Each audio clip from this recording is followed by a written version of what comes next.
All right, what's up, everybody? Welcome back to another episode for the Illinois Wrestler Podcast. Today, we are joined by the reigning and now defending NCAA champion for 133 pounds, Lucas Byrd of the University of Illinois. Welcome to the podcast, Lucas. I'm super pumped to be a part of the podcast. Thanks for having me on, guys. Yeah, thanks for joining. Yeah, I mean, now and forever, the champ, right? But Yeah. you never lose that. You Never goes lose away. that. Yeah. No, it never goes away. And it feels great saying it. And, Lucas, it's just wonderful to have you on here and what you accomplished and, what you did for, Illinois wrestling, get that champ back on the mat. First one since Isaiah Martinez. And you did it in really, really exciting fashion on what I would call probably the most memorable NCAA tournament in my lifetime. So kind of walk us through a little bit of that. Oh, well, I feel like it's a shame if I don't talk about my first round match, honestly. Kind of gutting that one out. That was a little scary one, but just figuring it out after that. It was, I think that first round match, it was a little awkward just being up so like late compared to what I'm used to. And after getting, the blood flowing, the lungs feeling everything, then just had to get like back to my offense, back to what I do best. And I wanted to ask this question right off the bat is the week and a half before you pin Ayala in the Big Ten finals, like over the next next week or week and a half, like what are you thinking about, because it ended so abruptly? Like you didn't really get much feedback as far as strategy. So how did you approach that week and a half? Honestly, didn't worry about anybody. Like it wasn't like, hey, it was like, I didn't get a lot of feedback. He didn't get a lot of feedback. So it was like one of those where it was like, okay, like he did his one, like we knew the data we had from the duel, but it was like in that match, there was no data given. Like he knew the ankle pick was coming. Everybody in the country knows it's coming, but it's just working on what I need to work on. So, like defending my legs, getting my legs back, getting to my underhook, getting to my ankle pick, like finding ways to disguise it to make it work. Yeah. No, and I don't want to jump ahead to to get into all the exciting stuff about that match, but I do want to kind of to go back a little bit. So I'm looking at your record through the year, and if I said to you, without picking the Big Ten final match, right, what was that one defining moment in the season where you knew that, hey, man, I can win this thing, and I'm not going to say like, hey, I always knew I can win it, but there's got to be one defining moment that really sticks out that says, okay, this is mine. This is mine. But you can't pick the one in the Big Ten finals. I'm trying to think of everything. Well, I'm trying to think of the run back of the matches. And do you think it was more of a time of year that you started to get a feel for positions, and your body was probably feeling, is there a time of year as opposed to a match that you felt like you could win it? I think after Big Ten season, kind of right leading into the Big Tens was where I always knew, like the beginning of the year, it was like, I'm going to be a national champ. It's easy to tell yourself that, but then it was, when we had the Ukraine team out, and we had a lot of good Ukrainians, and getting to roll with them and getting to roll with Bakay and stuff, like I could see the mistakes I was making. So like, if you like, when I think about it, I was wrestling one of the Ukrainians. I went to hit a go behind, went to his hip, didn't score it. Right. So wrestled Bakay, went to his hip, didn't score it. Jeremy goes, hey, you're not going to score on those guys, like best guys, if you go to the hip. So then that probably the next week, all the way leading to nationals, I always went to the leg. And then you take my Big Ten my Big Ten semis with Braxton Brown, I go re-attack, and instead of going to the hip, I went to the leg, finished single leg. So it was like that kind of like everything like kind of started to click for me, if that makes sense. And I was selfishly hoping you said this, right? Because when I said defining moment, I know you're thinking like, hey, that big victory win, but I'm gonna when you lost Ayala in that duel, I just thought like, hey man, you gave that one away, and you knew at that point you were ranked number 1 in the country, and you know that, hey, that one got away and it'll never get away from me again. See, that was kind of how I thought about it.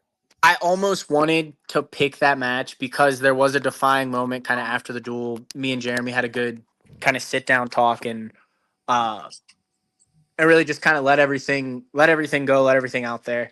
And I didn't pick that one. I just feel like I lost, like, yes, but I knew that I was way better than what I showed. Yeah, that's good. I mean, normally when you have close matches like that, you can see regardless, your mistakes a little clearer, what you did Yeah. right, what you did wrong, and stuff. So, and then now we get into the Big Ten, finals. You're out there with Ayala, put in that deep crusher, and then we're all looking as you got him on your back, and all I could see is Jeremy Hunter's feet are about a foot off the mat. He's jumping up, and Mike's just looking down like, hey, man, ready to smack the mat. And tell us, once you had that thing so tight, and me and Dalton talked about this, right? Like, at what point when you had that thing so tight, you're like, there's no way I'm ever letting him go from this? As soon as I had it, I knew I had it. Like, as soon as I went to the head, I heard Mike say, like, look for two. And then I said, no, I'm ripping his head off. Like, in my head, I'm like, I'm taking his head with me. And that's as soon as, like, I kind of started to feel everything. I was like, oh, there's no like room to move right now. And that's what kind of sent it for me. Yeah, and I want to jump in real quick, Don, because this is what really got Jacob Warner on the podcast a while ago, because all the Iowa fans were like, he got caught. And I'm like, no, man. When Tony Ramos was doing this at Carver Hawkeye Arena, no one ever said he got caught. He got stuck. Yeah. Yeah, you don't get. I mean, you definitely get caught in this position, but it's your fault. Brian, you call it a crusher? I call it a crusher. That's what we call it. Lucas, what do you call it? What do you call it? I call it a mixer. Okay. Like a cement mixer. I've called it a Tony Ramos ever since a Tony Ramos. I don't like you know what? Lucas hey, Byrd. In all fairness, we all have a different name for it. So, right off the top of my head, Hawkeye Killer. That's it. Yeah. On this side of Iowa City, the Hawkeye Killer. Yeah, it is this year. Lucas, so what is it like, Ben, for you to come to Illinois and wrestle in the state? And I'm sure you've gotten a lot of love from the Illinois wrestling fans, whether high school, or college fans in general. What's that been like for you? It's been been awesome, coming to be like an out-of-state kid. I was a top recruit, but I was a really late recruit. Like, I decommitted from Maryland. Like, I didn't go on a visit to Illinois. Like, I didn't go to a football game. Like, I kind of came in, met the coaches, and kind of went from there. But just kind of having all that support and knowing kind of everybody's got my back in the state of Illinois and the state of Ohio, but being able to just kind of show, all the IKWF, all the IHSA wrestlers that, that want to wrestle at the collegiate level. It's possible. Like, it's really hard, but it's one of those things where, everybody in the state of Illinois is going to support you. Yeah. Yeah. I mean, we obviously wrestled here and grew up here, and we believe it's a great state. And I was talking to Mike a little bit, and Lucas, like, being a national champ in Illinois and setting that precedent once again and getting back on the podium, I mean, it does wonders for recruiting. It does wonders for the program. I mean, and listen, selfishly, you're the face of the program now. You are. You're the face of the program. And, how does that feel? And how do you feel to represent Illinois and all the alumni and all the history that comes with it? Because you're right there. It's an ugly face to be the face of the program. So I'm sorry about that. I mean, it's cool. Like, it's awesome to be the face of a program. And, people think of Illinois wrestling, like, thinking of me, but I mean, personally, like, I don't want that. I want, when people go Illinois wrestling, I want them to think, Luke Luffman, Zach Bronigal, Canna Webster, Braden Scholes. Like, I want them to think of the whole lineup. Like, I don't want it to be like, oh, Lucas Byrd, that guy wrestled. Like, I want Illinois, like, oh yeah, when they start naming off people, it's not like, oh, they got Lucas Byrd, it's, oh, they got Lucas Byrd, Dana Bacino, Canna Webster, Kaden Riley, Braden Scholes, Luke Luff, like, you know what I mean? They just rattle off all these names, and it's like, oh man, like this is a stacked team, you know? Yeah. Great perspective. Yeah, I mean they will. I mean, I think that's the difficulty is the success. Everybody is going to look at you as the leader. What is Yeah. it like? When it comes to that stuff? Obviously, I think you guys. It seems we've talked to a few people, and it seems like the team, this class of group of kids are real close. Like, what has it been like to be around all of those guys for the last couple, 4 or 5 years? It seems that your guys are a pretty tight team. Yeah, I mean, so it's actually kind of, for me, it's a little awkward. I am like close with guys on the team, but I'm a homebody. I live by myself. I have 2 cats. I have a snake. Like, I don't really do anything with people. A Like, I am snake very and a like, cat? I have 2 orange cats and I have a snake. I'm very like homebody. Like, I will go hang out with the guys if it's like, hey, like, the team's getting together, and I'm like, all right, like I'll go. But normally I'm staying at home. Like, I see a lot of the guys at practice and after practice. But there is that like tight brotherhood. I think it does help, when I step on the mat, it's everybody knows what they're gonna get out of me. There's no like, is he gonna wrestle really hard this match, or is he gonna, just kind of see how it goes? Like, when I go out to like step on the line to compete, like everybody knows what, like, I'm not gonna back down from anybody. I'm just gonna go forward and I'm gonna try to score points. I mean, Lucas, great perspective. I've heard nothing but great teammate, and so, love hearing that, how you look at it that way. And people are always going to say Lucas Byrd, the champ, right? But, Yeah. to sit there and put your teammates, that's a great perspective. I mean, let's walk to the NCAA tournament. So, you get there and you get that semifinal match, and now you win that at night, and now you weigh in the next morning. I got 6 to 8 hours, 10 hours almost before you wrestle. So walk us through the mindset of that day and the build-up and the pressure, the excitement, the drama, because you're sitting around all day Yeah. before the finals with all those placing matches. So I'm gonna give a little bit of shout out here to my boy Luke Luffman. So I don't cut a lot of weight. I think that's very well known throughout the country. It's not like it's what it is what it is. But every day we would go to Starbucks. There was a Starbucks like right around the corner from our hotel. We'd go. He'd get a coffee. I'd get a coffee and some food. We'd hit the weigh-ins. Bang, bang, bang. So then it was, that morning. Obviously, like, they had wrestled around to 12. Like, I felt sorry for Luffman and, the other guys that, didn't get to accomplish what I think they, like, I know they've all worked hard. I wanted to see all 7 of them, 6 of them do it. But, he's like, hey, like, you want to go get coffee tomorrow? Because I'm a very routine person. Like, if I were to go to a gas station and spent $20 in the morning, I would have done it every day.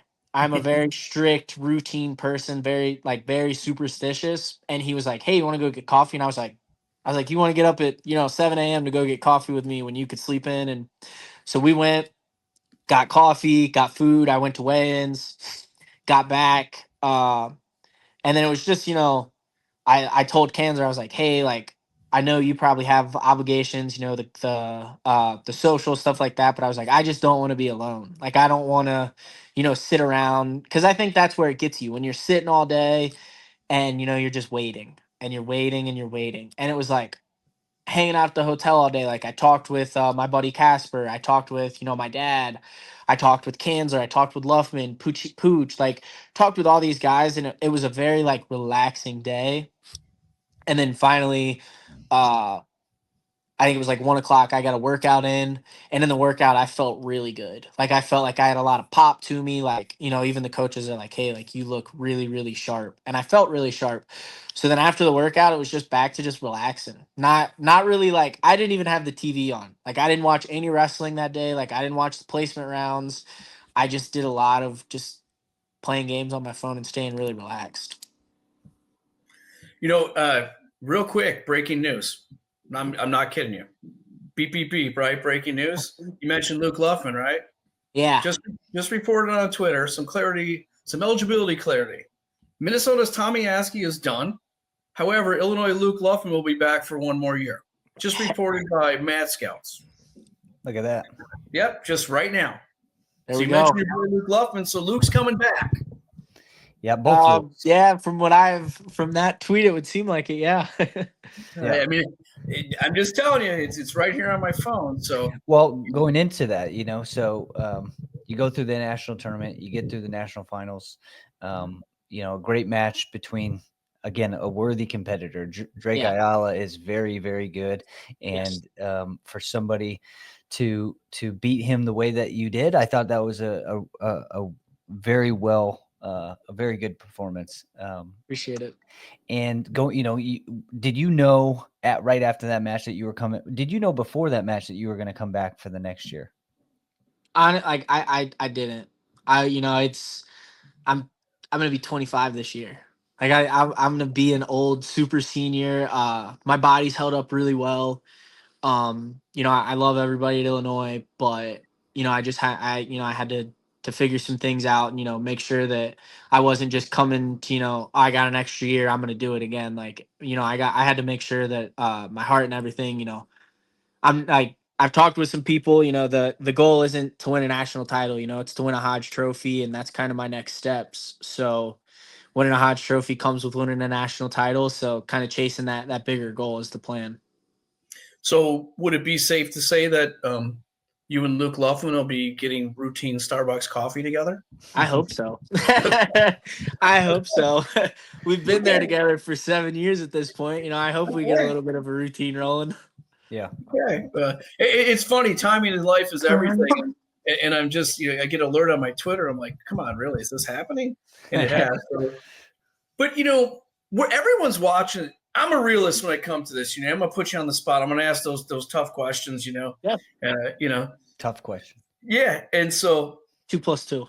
Yeah, exactly. No, but come on, you're wrestling that match and you're controlling the tempo. There's a near takedown at regulation. Tom Interior in the corner throwing bricks and they know it's not right. And Smith, you controlled that match. You were the aggressor. Walk us through your mindset. And I'm thinking warrior mentality. You're winning that thing. You're not walking off that mat without being a champion. No, yeah, definitely. He's a great wrestler. There was at no point where, like in that match, before you walk out there, I was like, oh, I'm gonna win a national title, But as soon as you kind of get hands on is when you really feel it. And there were, it was that overtime. I was on the edge, hit that. I don't remember what it was. Or no, I was in on a single. We ended up going out of bounds. And you went up to the hip. We almost had him.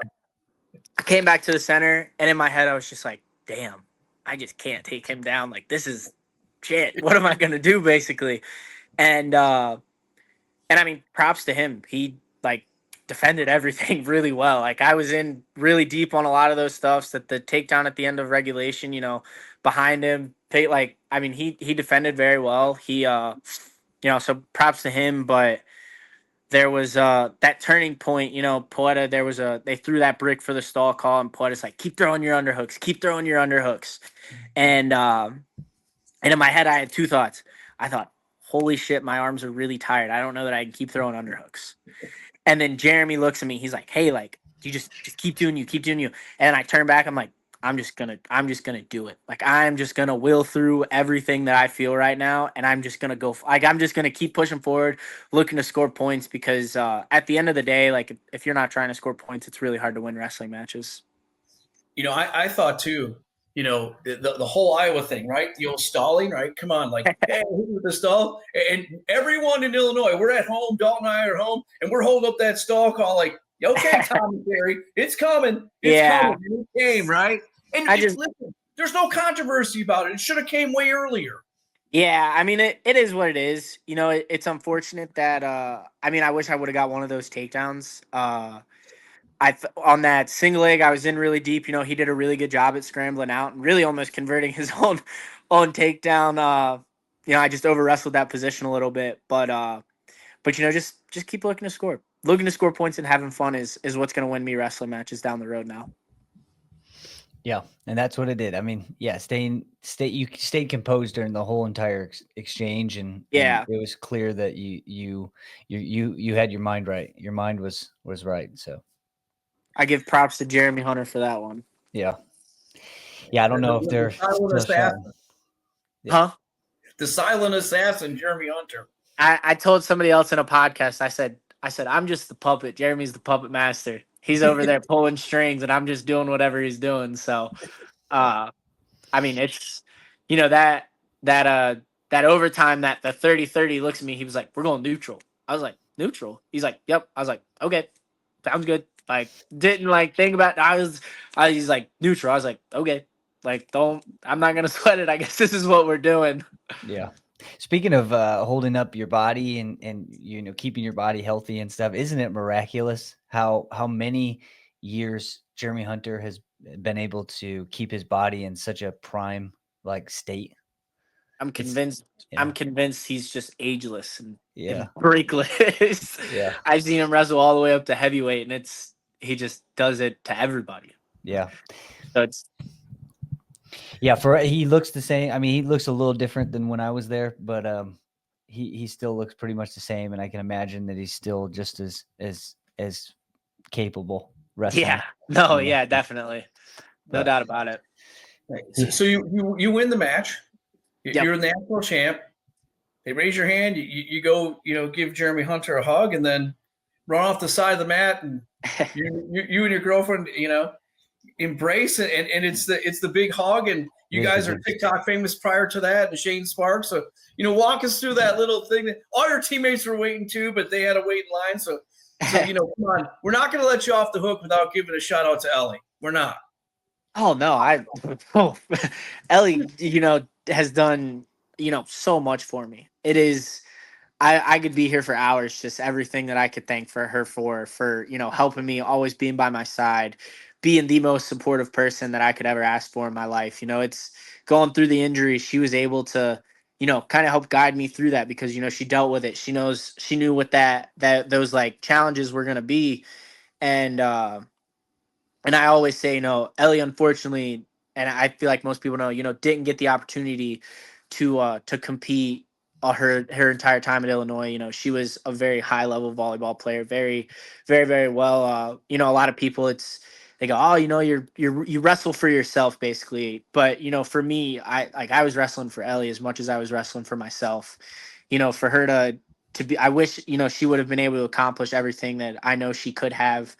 But, unfortunately with injuries, it's the way kind of the cards were dealt. But, as much as I wrestled for myself in that national finals match, she was right by me, and I can't thank her anymore for that.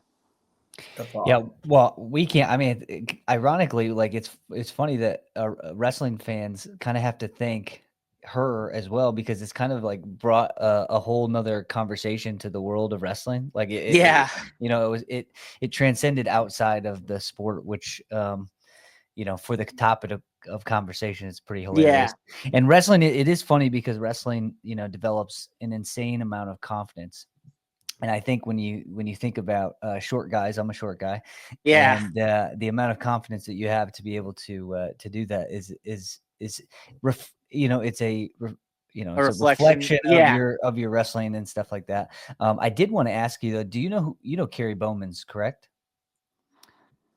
Carrie Bowman's lost to Terry Brands in the Olympic trials. Oh, yes. Carrie Bowman's wife is a Olympian volleyball player, and their family photograph is pretty interesting. To say the least. I might have to look it up one of these times. Yeah. So Carrie Bowman's, I think, has us all when it comes to that. Even though yours is pretty severe, I think Carrie Bowman's is a little bit interesting. A little bit more severe, but I didn't know. You got to look up Carrie Bowman's. I'll have to look it up after. Yeah. So Lucas, thoughts are coming back for another year, and then, but I did hear that you wanted to wrestle Greco-Roman with the RTC. Is that something you're putting on hold until after your college career is done, or what's the plan? I'm full MMA track right now. So I was telling Dalton before, I was at UFC Miami last week, got some training out at Killcliff, at Fusion in Orlando. And then past couple days, I've been training at Syndicate with Marab. Got to roll with Marab yesterday and today. Really kind of trying to get my foot, I've got a grappling match set up for May 23rd. Just got to pick an opponent. So really pushing for the that MMA route and, making some noise there. That's awesome. That's great. Yeah. So Greco senior circuit's on hold. Nah, yeah, not. I mean, it sucks to say it, but I want to go down this MMA track. It's been a dream of mine since I watched UFC as a kid, and I feel like I have the mindset for it. The body's healthy, so I gotta test the waters and see how it is. And when's the grappling match? It'd be May 23rd in Atlantic City, in New Jersey. May 23rd, cool. Atlantic City. All right. Yeah. That's a month away, and you don't have a dance partner. Not yet. They sent somebody actually today, who's a purple belt. So we're kind of seeing if we can see anybody else. Because I'm a blue belt. Not that I'm probably one of the best blue belts in the country just because the wrestling background. But it'd be nice to be able to get another blue belt. There's no heel hooks, no ankle locks. It'd be unfortunate if, I blew a knee out or lost my ankle over a grappling match. So just want to make sure I pick the opponent that's best for me, and we'll be able to put on a show for everybody. And who's what is that under? Who's Cage Fury Fighting Championship, yeah. CFFC. Yep. So looking forward to getting into that and seeing how that goes and having some fun with it, trying to get some submissions and making it fun. So awesome. I know you're kind of under a tight window, so we appreciate you jumping on. I mean, but I have to ask, I know you have some tattoos on your arms, legs. I mean, is there a national champ tattoo? Is there another one coming? So I think for people that don't know, I've got an All-American kind of sleeve. I got trident with an octopus, and then I got a snake for my pet snake. I think I'm gonna do tiger eyes across like the front for my two cats.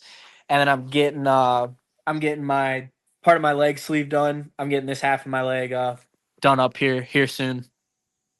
Very cool. So, I see you out there when I call the matches, and then just want to see that NCAA champ tattoo. Yeah, that's kind of the plan. I gotta pick a date for that one. That one will be later. The leg one's coming up here soon, so kind of looking forward to getting that, and then figuring out this next one. Awesome. Yeah, ink is fun, especially when you get one. It's easy to get another one real quick. It's so addicting. Yeah. So Lucas, you say you have a snake. And your glasses. Why did you pick those style glasses? So it's very ironic. I got these glasses like when I first bought glasses, and they were like real oval shape, so they weren't circular. And then my oval ones, I got a new prescription, and I just text my mom and I said, "Hey, can you get the same like pair that you ordered me? Like I liked those, they fit my face, blah blah blah." And they come in and they were circular. And then that's kind of been like the staple that has kind of I've had. So I've tried other glasses. I've tried some rectangular one. I've tried different frames, but none of them stick like these do. So these are sticking around for me. Got it. I was just curious. I didn't know if you were a Harry Potter fan of any kind. The snake was, so me and my girlfriend walked into a pet store down in Champaign, and I was like, we're not getting anything. We're just here to look. And like 2 days later, we walked out with a snake, and I was like, what? So we got a snake, and then that was that story. Yeah, you're not supposed to take your significant other to an animal. Usually we come home with something.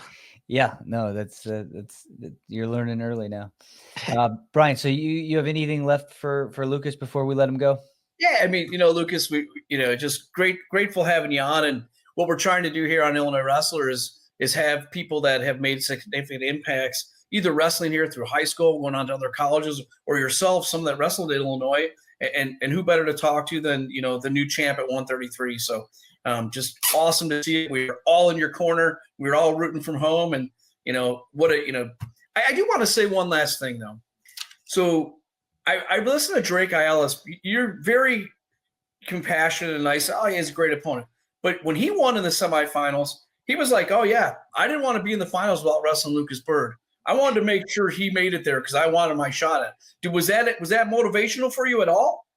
Not really, honestly. No, it's it was just one of those things. Is it doesn't matter to me who I wrestle. I just want to go out and compete. I want to go out and show the country, show the nation that I've got a big skill set, and I want to show people that I can do it on anybody. So I'd seen it, but it just wasn't like and I'm not like, no disrespect to Drake or anybody that I had wrestled, but it was just like, all right, on to the next. Like it wasn't, oh, I want this guy, it's on to the next guy, whoever it may be.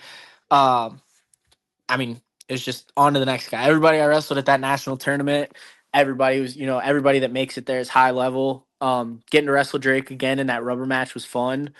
And getting ready to wrestle another, hopefully, 25 guys next season and win another national title with a Hodge Trophy. Now, so that was awesome.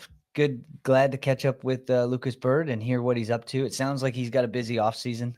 He's really trying to ramp up the MMA approach, try to get into some of this stuff. It looks like he's got some connections to get him in certain gyms and stuff. So that should be interesting and see how that impacts his off season training. See if he does a lot of that or what, but yeah, it's good to hear from him. So yeah, I mean, the Luke Luffman news comes across. He's coming back for another season, and I don't know. I mean, it sounded like Lucas was coming back for another season. He wants to win a Hodge Trophy, and yeah. I don't want to speculate, but sounds like him and Luke are going to be getting Starbucks coffee and champagne together, even though it wasn't 100% confirmed. It sounds like that to me. Now, you saw that on Twitter, so you saw that through Matt Scouts. Yep, saw that through Matt Scouts. So, pretty interesting. So, but it was known that he had another year of eligibility. It just wasn't known for sure whether or not he was going to come back. Yeah, I think it was known through people close to the program, but not actually known by everybody. But yeah, it sounds like Lucas and Luke are buddies. So hopefully they have an impact on each other, and we see them both back in Champaign. But that surely sounds what's going to happen. But I don't want to confirm it 100%. But yeah. Well, there's some other transfer news that's going around from Illinois natives. Ethan Stiles enters the portal from Oregon State. Word is that he has some opportunities, maybe back where he was originally at Nebraska. Is that correct? Well, yeah. So he'll be making an announcement sometime very soon. The thought was that he would end up somewhere in the Big Ten, and I had kind of broke this on Twitter, and you and I have been talking about it for a couple of weeks, and most of the people out west were denying it. But I knew it was going to happen. Depending on where Lachlan McNeil ended up, if he didn't end up at Ohio State and/or Nebraska, those were two places that were people that were very interested, or at least there seemed to be interest. My sources are telling me that Ethan will end up east of Champaign, so will not be back in Nebraska. It looks like he'll be ending up in Ohio State, is what I'm hearing. And is he going to be back? Do you think he's going to be back at 49, or is he going to go back, or is he going to go up to 57? That's a great question. I mean, I think from a standpoint of when everyone's recruiting him is that they're looking at him as a 49 pounder, but he's really big. Yeah, really. I mean, I was shocked that he wrestled 149. He wrestled 150, 160 all through high school, was a 157 pounder last year. But he made a commitment to get down. So I'm under the approach that most people are looking at him as a 49 pounder. So that's the hope. But he'll be back in the Big Ten and back in the Midwest and close to home. And he's taken an interesting path. I mean, he's super talented. He went to Nebraska. Things didn't work out there. He went out to Oregon State, and they did a fantastic job, as I would kind of say, and no slight to anyone, but sort of a reclamation project, right? He couldn't get in the lineup in Nebraska, goes out to Oregon State, has a fantastic season. They get him down to 149, but thus is the transfer portal and NIL. Has an opportunity to come to the Big Ten and go back home, and just like that, it's going to happen. Yeah, and that might not be the last spot, right? Right. I'm forgetting that. I know there's a limit on how many transfers you can do still. Not right now. Not Okay, right now. You can transfer pretty much every year. I know with this settlement, they're trying to work on a couple things, but that has not been discussed, but they're trying to work on it. Yeah. I think another transfer that kind of went back and forth was, another Illinois kid was Braden Thompson. And was he in portal? Was he not in portal? And this is the problem, right? So, he never officially enters portal, but everyone's putting out there that he's in portal based on things that they're talking about. And so I don't know. This is my perspective and my opinion only. I don't know that David Taylor and them convinced him to come back. I just think David Taylor and them called their bluff. That's my personal take on it. You're saying whether or not he had other opportunities or not, David Taylor might not have been trying to keep him? No, I think that I know that if Braden Thompson goes out and enters portal, he's going to have opportunities. He's that talented, right? But what also happens in my take is that all these big-time guys, they don't enter portal unless they know that they have an opportunity. And so the fact that he never entered portal tells me he never really wanted to leave in the first place. Not that there wasn't opportunities out there, but people close to him were actually asking other sources to basically swim in the waters for him and see what there was out there. Yeah. But Braden never wanted to leave. He always wanted to be in Oklahoma State his whole life. And so, there was talks. They talked to him to come back, and they, convinced him. I don't buy any of that. I just think he never entered portal. He never wanted to leave. And David Taylor's like, hey, we want you here, and that's it. And it never got to that next step. Yeah. But that's the life we live in. And it is, I think it is an interesting circumstance because I do think it's a testament to the quality of the program. So depending on which program, you could entice somebody to stay, even with the potential that they're still going to lose another year, right? Back in the day, Iowa guys, they sat 2-3 years without getting into the lineup because they knew that they get in the lineup, they were going to be the national champ. So I do think Oklahoma State is uniquely situated for Braden Thompson to still get extremely better each and every year, and even if he's not ultimately the final the final starter, it is a hard opportunity to leave if you're sold on it, right? Obviously, the competition is the competition. I think the good thing about the NIL space right now is it really is opening up the conversation around best guy gets the nod, right? And it's a real competitive environment, and I think it's a little bit more open. So instead of the recruiting process where in the past maybe you just sell the kid like, oh, we got all this stuff, and all of a sudden now we have somebody else come in and we kind of just don't tell you about it. Now it's like, listen, we're going to recruit that guy, we're going to recruit you, and we're going to create a competitive environment, and the best guy's going to win. And if you don't want the competition, then yeah, you can go to another place. But I think it's a little bit more upfront, don't you think? No, I agree with that. And I mean, Oklahoma State's one of the top, 5 programs in the country. You can roll the dice and it'd be 1 through 5. And so leaving a place like that is very difficult, to your point. So happy that Braden Thompson stayed there. Like I said, it was his childhood dream to be there. That's where he wanted to be. And I believe, these things have an odd way of working themselves out when you have those kind of people in the room. And Penn State's made a living on it, right? They've had several guys at every spot, and seems to be that it works out. So good for them. But, another jumping down to the high school level, Dominic Murnaretto is going to make an announcement tomorrow. And I'm thoroughly convinced his last visit sealed the deal, right? So those of you that can go back and look and see where he is. He was out in Columbus, Ohio, a week ago for a second time, and then all of a sudden announcements coming. I'm just speculating that that's where he ends up, and that announcement will come tomorrow. We're going to work hard on getting those announcements on our show, Dalton. That's what we're going to work on in the future, right? And I believe we can do it. So, and that's what we're trying to do: get more exposure for Illinois wrestlers. But it's very interesting, the landscape right now. I know you and I talk about it a lot, but man, I mean, I do want to tell you something. So people have a misconception of transfer portal. So transfer portal officially ends, I believe, like May 2nd, some date like that, right? Or maybe later in April. I don't know if it's for football or wrestling, but however, Only thing that means is that the schools can pay for visits.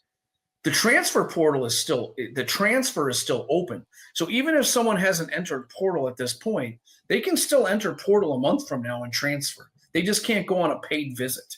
Okay. Yeah. Yeah. Well, speaking of, there's another one. I think I saw this, but is it true Diego Sotelo is also transferring? Now, I would assume he's post-grad. No, he's not. I believe Diego still has a couple years left, so that's a great call. He obviously leaving the Ivy League school and coming back to Michigan. That's a really under the radar signing by these guys. And I'll look it up real quick, but I am under the impression that he's. Well, I feel like I obviously think that I don't know the situation, so I'd only be speculating, but to leave Harvard after 3 or so years, I don't know if that's like, you know what I mean? I would assume that that'd be a post-grad type thing, but maybe we'll have to come back on this one. But yeah, I saw You make a great point, right? Like get your degree from Harvard, then go wrestle at Michigan, right? You talk about grad programs. A lot of people that probably graduate from Harvard do look at places like Michigan for grad programs. I'm pretty sure they're pretty prestigious, and it's one to the next. So, yeah, I don't know. I just saw that on the X and thought that was another Illinois wrestler that was moving around. Yeah, I mean, it's going to be an interesting season. I know there's a lot of freshmen out there who we should probably start going into the Big Ten, ACC, all these schools lineups and see some of the kids that were freshmen this year from Illinois, from the state, and see if they're going to make the lineup next year at some of these programs. I know there's a couple kids down at UNC that are from Illinois. I know some kids out. Yeah, so we probably have to go through and try to find some of these Illinois kids and see what's going on. So. Yeah, even Ben Davino at Columbus, he's definitely exactly. In the lineup. And does Seth Mendoza make the lineup? Does he redshirt? No, that's a great point. And Ryan Boersma just goes commits to Illinois. He was a two-time Illinois high school state champion, top 10 heavyweight in the country. He goes to Missouri a few years ago. Things don't work out there. He wants to get closer to home. Goes to Triton Junior College for a year, and now he's back in Illinois. So to me, that's a great depth piece for Illinois. And then non-Illinois wrestler, but Illinois University, they had 125-pounder Spencer Moore from UNC, which will come in there, and he was around to 16, and he's a grad student. So, I mean, that's a great gift for those guys. Yeah, it'll be interesting to see how this one works out. Hopefully, last year they had a transfer at 125. He got injured, so that's the interesting thing. Is like you can invest and you can create this stuff, but you still have to have depth. And I think this is where, personally, I think this is going to be where great coaches separate from good coaches, because the great coaches are going to be able to continue to understand that even if you go after the transfer stuff, you're still going to have to plan for things not going correctly. And that could be, outside circumstances, right? That happens in college athletics. You got to think about injuries, and those types of things require depth. And so with 30 guys on the roster, you better be developing all of the guys and have them all being able to be ready to go, because injuries are going to be a real thing, and you can't put all your chips on just one spot. But no, I mean, that's a great perspective, right? I mean, you have to have those pieces. But here's what I always say for college coaches. For me, if I was manning that chair, I would always recruit a 125-pounder and either a 197 and a heavyweight every year. No matter what, I would always bring in those two guys, because is he going to be a lifer 125-pounder, or is he going to outgrow it? And then there's never enough athletic big men in college wrestling. There's just not. Those guys the top 8 guys are as good as the top 8 guys in any weight class, but then it starts to thin out, right? So if you can keep 2 solid heavyweights and 2 solid 125 pounders on your team all the time, you're doing better than most. Yeah. Yeah, those are definitely the harder weight classes. I've talked to a lot of people about just the recruiting aspect of it. And yeah, those are tough to recruit, the consistent ones. And even you see Mako, Michael Mako, son of Steve Mako, he just committed to Iowa, and he's committing as a heavyweight. So yeah, there's some tough weight classes. You got to be very persistent on getting talent in. But yeah, anything else in the world of college wrestling and the transfer and all that stuff?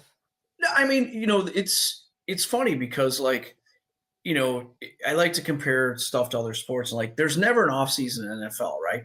It goes right from the season to free agency to the draft. And now it seems like in college sports, there's a wrestling season, and now there's a transfer season, and then there's an open season, right?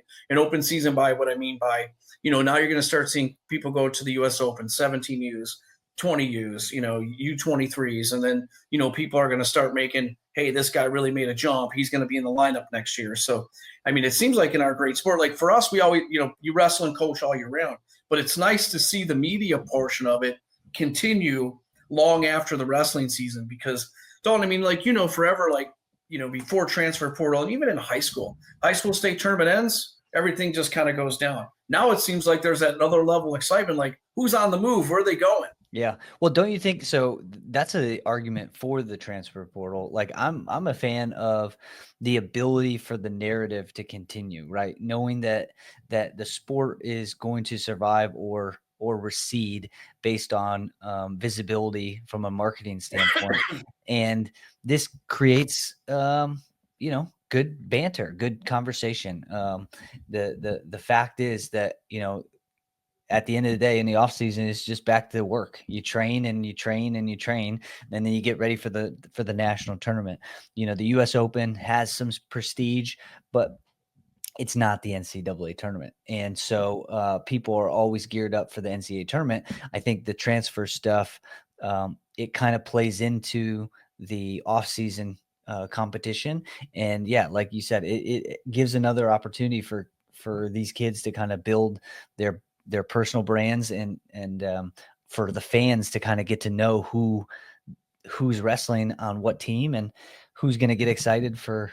I think it's actually going to be good for fundraising. Like just thinking of a coach trying to fundraise, there was never a situation that they had to go to their fundraising base and be like, hey, we need to get some money. Now, every single offseason, people, the alumni base or the fundraisers have a reason to go and talk. They go, we got to get the team better. We got to get this. Let's go see what opportunities we can bring in kids. Because again, bringing in kids is not just for the national event, right? So that's obviously the big thing. They want 15 points at the national tournament. But you bring in a guy who's a multiple time national All-American, potentially a national champ, that's going to add to your program's culture. That's going to add to the competitiveness. There's a lot to it. So I do think that this is giving coaches a reason to go to their base and be like, hey, let's be excited and get energized about raising some money. No, I mean, it's a totally different perspective. And to your point, okay, so from a media perspective, right? NCAA tournament, transfer season, we're all excited. It doesn't end. From a coaching standpoint, it goes from the NCAA season to donor season, right? It's like, okay, got to get out there, and you were pounding the pavement for in the past for recruits. Now you're pounding the pavement for donors, and the best ones have the best coaches have some of the best guys in their program raising money and funds, and that's going to be. I believe for Olympic non-revenue producing sports, some of those sports, in order to maintain their prestige, are going to have to become somewhat self-funded. So to your point, that's definitely so. Yeah, I mean, it's in season, it's recruiting season, and donor season for coaches. Yeah, and they better get on it if they want to win. But yeah, I mean, I think that's there's a lot to talk about. We'll catch up again. But Brian, do you got anything else? Yeah, I mean, it's just great, having Lucas Byrd on, and then our perspective on transfer portal, and to the people that tune into the podcast, we're all things Illinois wrestler, and from a college perspective, and we're going to continue to build that brand, and we're excited about it, and look forward to you guys tuning in, and any feedback on the social media platforms. We'd love to hear it.